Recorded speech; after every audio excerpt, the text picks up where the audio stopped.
US market તરફથી overall global setup અત્યારે કઈ રીતે સંકેત આપતું દેખાઈ રહ્યું છે ભારતીય બજાર માટે?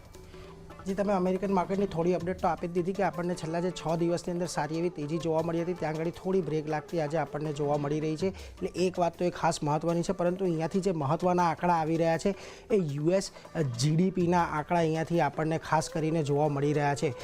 જીડીપીના જે આંકડા છે આપણને શુક્રવારના દિવસે આપણને જાહેર થતા દેખાયા ને ત્યાંથી જો થોડું આપણને રાહત મળી છે. 2.5%ની આજુબાજુ અત્યારે આપણને 2023ની અંદર અમેરિકાની જીડીપી રહેવાની એક આશા બનતી દેખાય છે અહીંયાથી. એટલે મહત્વનું આ એટલા માટે પણ છે કારણ કે આપણે જ્યારે પણ મોંઘવારીના આંકડાની વાત કરીએ છીએ ત્યારે મોંઘવારીના આંકડાની સામે જે જીડીપી ગ્રોથ છે એ આવવો જોઈએ એવી એક ફેડ રિઝર્વની હંમેશા અપેક્ષા રહી છે અને તેમણે હંમેશા કહ્યું છે કે તેઓ ગ્રોથના ભોગે પણ જે મોંઘવારી છે એને કંટ્રોલમાં લાવવા માંગે છે.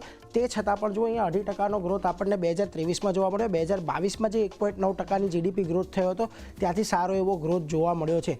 હવે આ આંકડા અહીંયાથી ચિંતાજનક એટલા માટે પણ છે કે આવનારા સમયની અંદર ત્યાં જે વ્યાજદર ઘટાડાની અપેક્ષા બજાર રાખીને બેઠું છે એને અહીંયાથી થોડો ડેન્ટ લાગતો જોવા મળશે કે અહીંયાથી કદાચ થોડી વધારે પડતી વાર લાગી શકે છે. જોકે એ બધા સંકેતોને અમેરિકાના બજારોએ છેલ્લા કેટલા વખતથી પચાવી દીધા હતા, એટલા માટે આપણને આટલો મોટો ઘટાડો હજી સુધી અમેરિકાના બજારની અંદર જોવા નથી મળ્યો. આ તો થઈ અમેરિકાના બજારની વાત, પરંતુ એ સાથે જ ક્રૂડની પણ વાત કરી લઈએ તો ક્રૂડ ફરી એક વખત આપણને $83 પાર પહોંચતું જોવા મળ્યું છે. શુક્રવારે આપણા બજારો બંધ હતા, પરંતુ જુઓ ક્રૂડની અંદર એક સારી એવી તેજી આપણને આવતી જોવા મળી છે. અત્યારે પણ $84ની આજુબાજુ આપણને ક્રૂડ રહેતું જોવા મળ્યું છે. ખાસ કરીને WTIની અંદર પણ આપણને સારો એવો એક ઉછાળો જોવા મળ્યો છે. એ પણ $78-79 આજુબાજુ કામકાજ કરતું આપણને દેખાયું છે.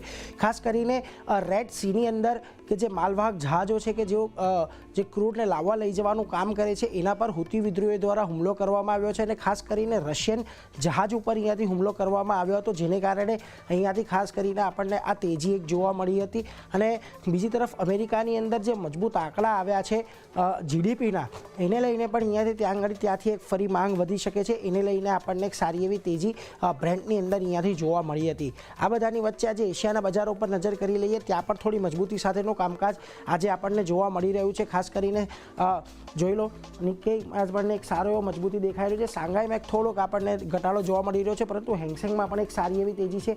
આ સિવાયના અન્યના જે બજારો છે, તાઇવાન જોઈ લો, કોસ્પી અને સ્ટ્રેટ ટાઈમ્સ, બધામાં આપણને અત્યારે લીલા નિશાનમાં કારોબાર જોવા મળી રહ્યો છે.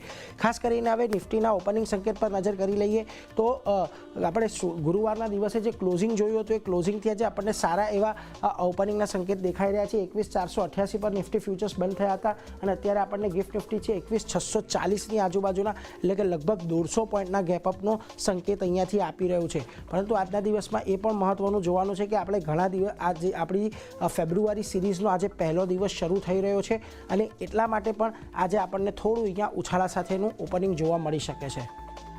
જી